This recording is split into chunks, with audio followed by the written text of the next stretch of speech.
சித்த மருத்துவர் டாக்டர் சண்முகம், விழுப்புரம். இன்று குடல் புண்களை எப்படி பராமரிப்பது?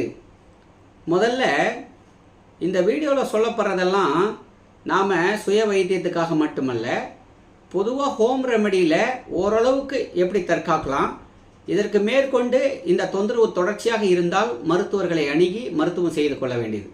முதல்ல நமக்கு சித்த மருத்துவத்தில் சொல்லப்பட்டிருக்க முக்கியமான சில விஷயங்களை சொல்கிறார். அதிமதுரப்பால். அதிமதுரம் என்பது சின்ன சின்ன கட்டைகளாக கிடைக்கும். நாட்டு மருந்துகள்லையும் கிடைக்கும், டிபார்ட்மெண்ட் ஸ்டோர்லையும் கிடைக்கும். அளவு எத்தனைன்னா, ஒரு விரல் அளவுக்கு உள்ள கட்டை ஒரு 5 அல்லது 6 நம்ம தட்டி போட்டு 100 ml பால் ஊற்றி கொதிக்க வச்சு வடிகட்டி தேவையான அளவுக்கு நாட்டு சர்க்கரை சேர்த்து நாம் குடிப்பதனால குடல் புண்கள் மேற்கொண்டு தீவிரப்படாமல் தடுக்கப்படும்.